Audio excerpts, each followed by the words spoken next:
You all know by now that in just over 1 week, Zach and crew will be departing on the pretty huge offshore sail to Canada.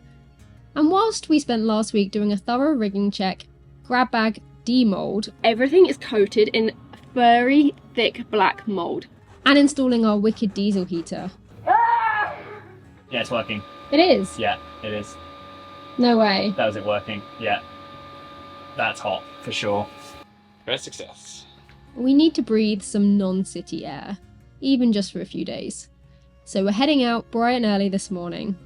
Join us on board this week, and subscribe if you just really love boats. It's about 7:30 AM and we are picking up because the tide is washing out right now and we want to use some of it, and we want to get out of the city for a few days. We really should be here to do some prep for the crossing the week after next, but we want to swim in some clean water. The growth in this lagoon is shocking. So that's what we're working with this morning. Oh wow. Yeah. Oh wow. We've got a carpet. Holy guacamole. We've got a carpet. Something at least. It's going to stink on the crossing otherwise.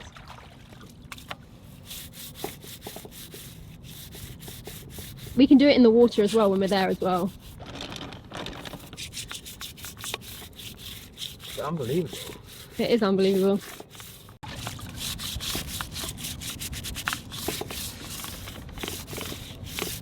Brown. Oh. Oh, it's horrible. Oh. 2 weeks. Oh my gosh. This is the not so glamorous side of boat life. Oh my god. Look at that. I didn't even know how to do that line. That's destroyed. Oh. It's like a pile of poo. It's stinking ankle. Wait, so what's the plan then? When we get there, just going to dump all this back out and clean the ankle locker. We're going to have to go out to that bay and clean everything first. Well, if you anchor in Palenque. Yeah, which I'm actually going to have to anchor in Palenque and go to the Harbour Master and do it that way around. To continue today's video, we want to share something important with you. We've seen firsthand how life-changing therapy can be. For us and many others we know, the journey began during particularly challenging times. Some dealing with burnout, others navigating major life transitions. We get it, those first few therapy sessions can feel intimidating. But we've seen that having someone truly listen without judgment creates this amazing space for growth. And actually, after pushing through those initial nerves, creates this newfound sense of freedom and relief. That's why we're excited for our paid partnership with BetterHelp for today's video. Their platform connects you with credentialed therapists through whatever means you want to communicate in, whether that is a video call, a phone call, or even a text. They even offer a daily journal for personal reflection and daily group sessions on various topics. What we particularly like about BetterHelp is how easy they make finding the right therapist. If your first match doesn't feel like the right fit, you can switch until you find someone you truly connect with. With over 7,000 reviews and a 4.5 rating on Trustpilot, thousands have already found support through their platform. If you think therapy might help you, head to betterhelp.com/TeuluTribe during sign up to get 10% off your first month. Taking that first step actually might be one of the best decisions you ever make.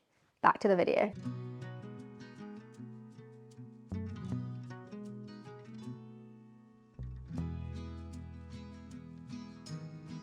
We are leaving through the secondary channel. So there's the main channel, which is deeper than this channel, but this one we have to kind of navigate through a few sandbars which shift, which is always interesting, and it is coming up to low tide, so gotta have my eyes on the prize for this one, but it's fine. We've got a good depth sensor now, so we can trust that what it says on the screen is actually what it is. Last time it was kind of, if there's a bit of dirt or if there's a fish swimming by, it would suddenly say out. So yeah, we have a nice trust in our depth sensor, which is exactly what you need in shallow places like this. We need to clean these windows, Teak.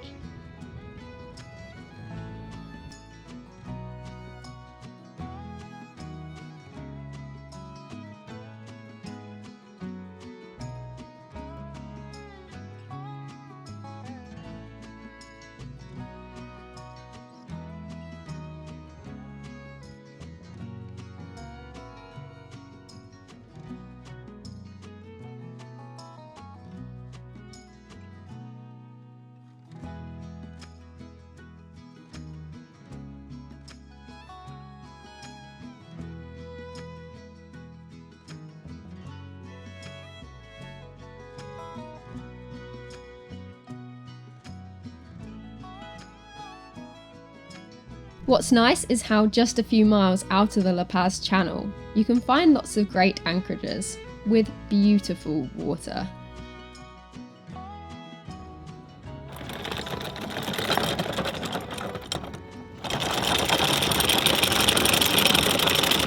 Pretty unprotected right now. There's a bit of fetch coming in, but it still beats a city anchorage.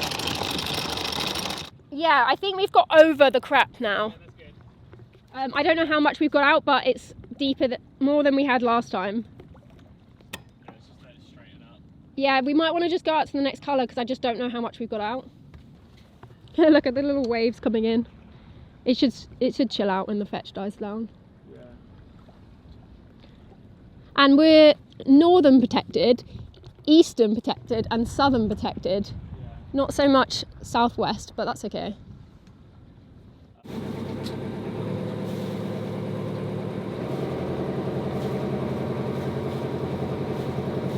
The chain is honestly the worst it's ever been. It's actually terrible.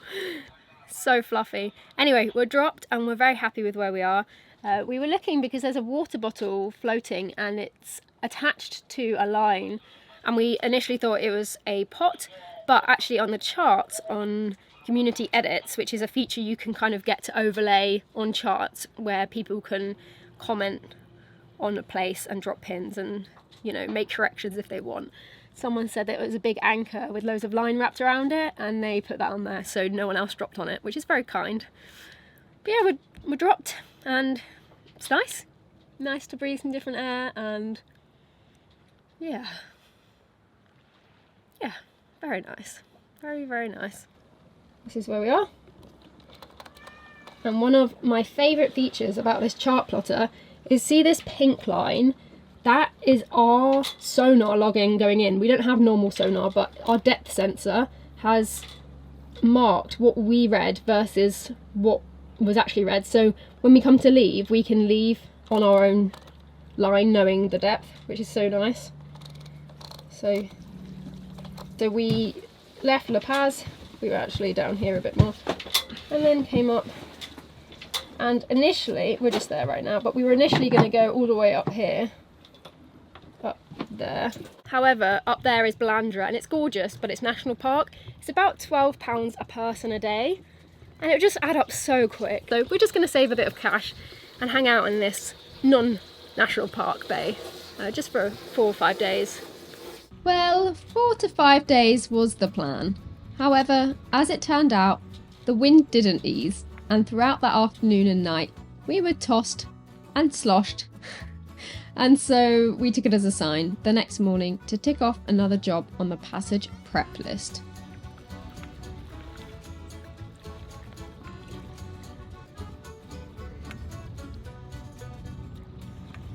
One thing that we need to do before we kind of settle down and do our last like revisions and all the crew arrive and Becca leaves is get fuel for the boat. And I don't want a motor for any of the passage if I can help it. I'm going to have to for a little bit, but we're going to fill up one last time before we go, because you never know what might happen the week before you go. Maybe they run out of fuel in the area or something like that, and we just want to be able to have everything ticked off and ready. So we're going to go to the fuel dock this morning, get a load of fuel for the boat. I think I'm going to put in like 300 litres, which we hopefully load. So that and what we've got on board, we should be able to motor for 6-7 days if we need to. Ideally, I'm going to avoid doing any of that, but you don't get a choice a lot of the time. So that's what we're going to do this morning. And yeah, it seems quite easy. It's like 4 miles away from here. But yeah, we'll pick up, go there, fill up, and then go back to our anchor spot. And then the next time we pick up, we'll be leaving.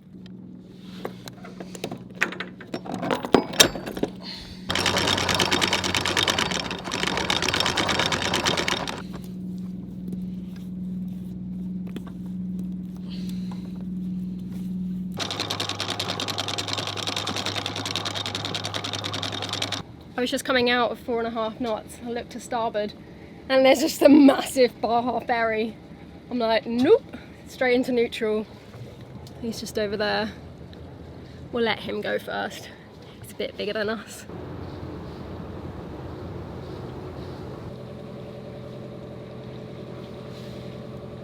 Okay. Oh no, I'll go in front of the yellow and then I'll do a hard right. Okay. You can always reverse back.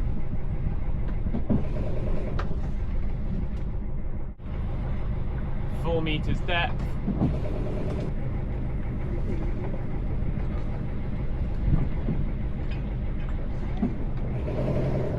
Nice one, Zach. Okay, I'm gonna get your third on. Okay, I'm on 2. Proper.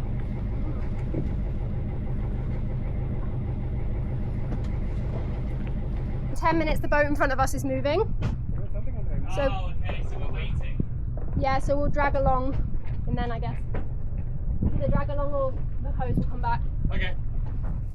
Look at that boat.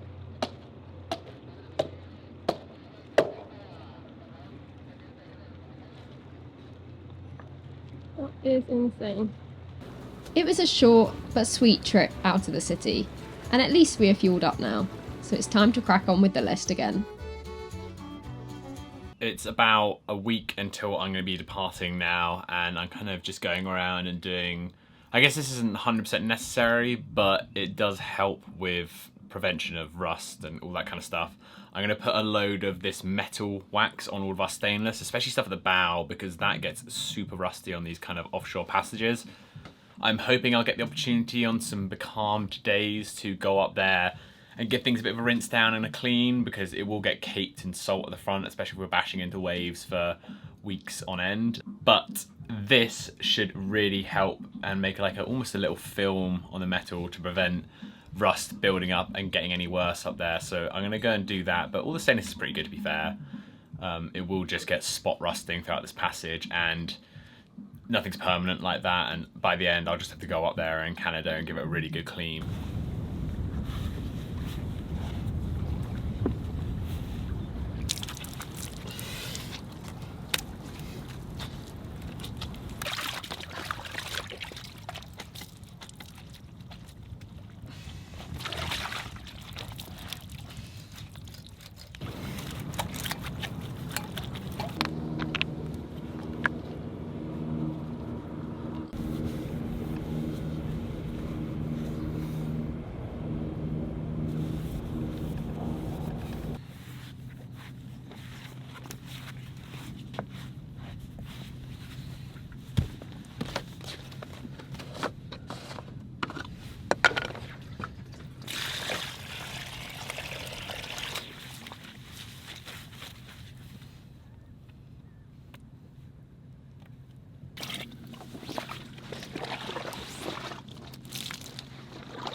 Hi.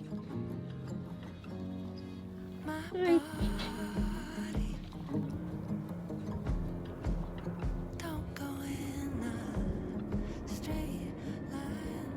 The decks are looking really good. Zach used some teak deck cleaner that we have. We actually bought in Force 4 in the UK and we haven't used until now. Not really sure why, we just never reached for it. We usually just use salt water, which is the recommended thing, but we thought we'd use something a bit stronger this time. And it's got the decks really nice. They've gone brown, which is a sign they're clean. However, don't know if you see this, but tons of the caulking came out, which for any teak deck owner knows that is just the last thing you want to happen. However, we used some subpar caulking in the UK. We were on a budget, we used some subpar caulking and we should have used the proper stuff. But the stuff we used, I remember it was about £6 a tube and the proper stuff was about 13. So it was kind of an easy decision for us to go for that at the time. However, hindsight's 2020 and now we're gonna have to redo everything we did in the UK. I think the UV out here is astonishing and that's the biggest reason it's come out. The good news, And the reason we're not launching into recorking it now is our deck, for 99% of it, oh my, what the heck? Teak? What the heck? Kitten behaviour. Anyway, the deck for most of it isn't screwed through. So we only have one very small area in the cockpit which is screwed through. All the rest isn't screwed through. So if there's any water getting in where the corking should be, it can't go through to the ceiling. Why was that so difficult to think about? But yeah, so we don't really risk any water penetration anywhere, and that's the reason why we're not too fussed. Obviously it doesn't look that nice, but we're going to do it in Canada where it's a lot cooler and we can actually work the whole day, whereas here we can only do jobs like that outside in the morning or the evening when the sun goes down. So yeah, it's a bit of a pain, but I mean, yeah, you pick your battles, and recorking the deck a week before Zach and crew sail 3,200 miles isn't the battle we're picking. But apart from that, the deck does look really nice, and we're really happy with how the wood has worn over the years. And yeah, the only other thing is where the deck is worn, the plugs stick out a little bit and the plugs knock off. So you can see this one. So what we do is we take that screw out, we'll put a new flathead in, because these are domed. So we'll put a new flathead in, we'll dip it in epoxy, and then Teek's just attacking me again. Dip it in epoxy, then put it back in, then put a new plug in, and we make all the plugs ourselves. That's the job for Canada, but there's a few of them. We did a load. We don't pull them out, but if they come out, that's when we replace them. So yeah.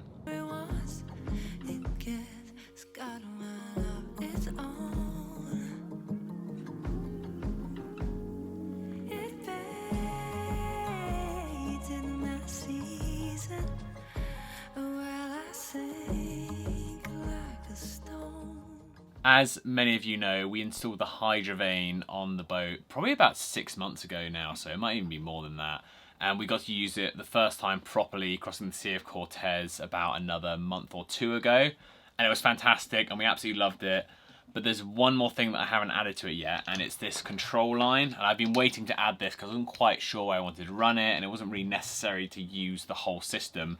But basically, there's a wheel on the actual gear system there that you run this line through, melt the two ends of the line together, and the idea is you're meant to run this as far forwards as you can, so you can almost kind of open the companionway door and then control the whole system through this kind of pulley system, which is great. So I've kind of figured out where I wanted to go. We might end up moving it midway through the passage or earlier on in the passage, but I think I know where I want it. For those that are new to hydrovanes, or self-steerers in general, the force of the wind on the red vane steers the boat, which doesn't use any electricity, is safer than a course-only autopilot, and also is great redundancy due to the auxiliary rudder.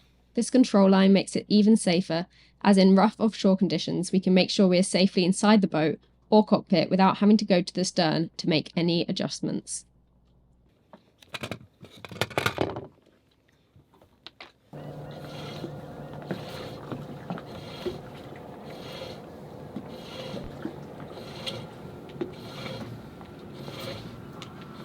Beautiful, look at that.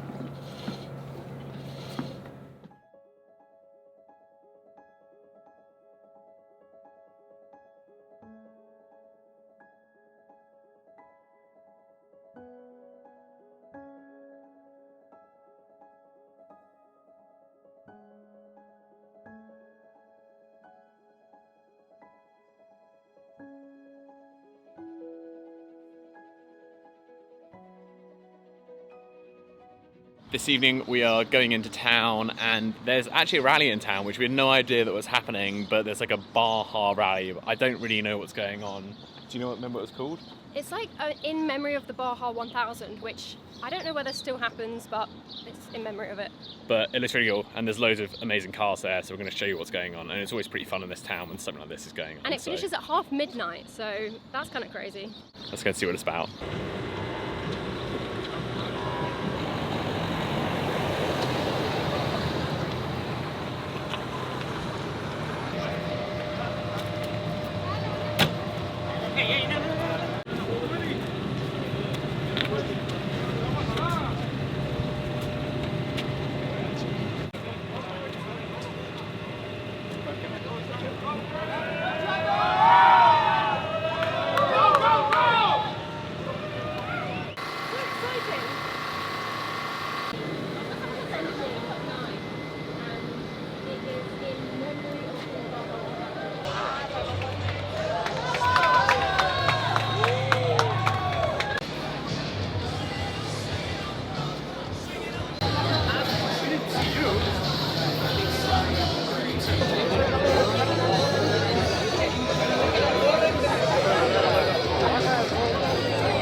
In another non-boating world, this would be right on my avenue. My family are really into rally, mainly snowy rally up in Sweden. So yeah, in another universe, this is what I'd be really into.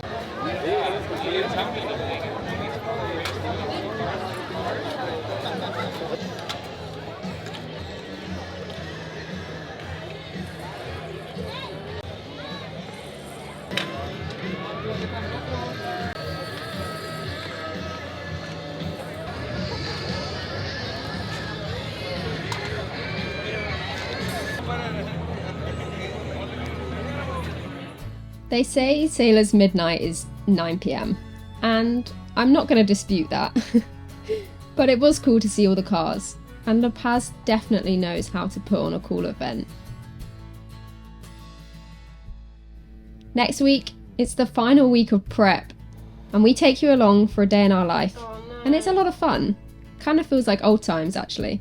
See you then.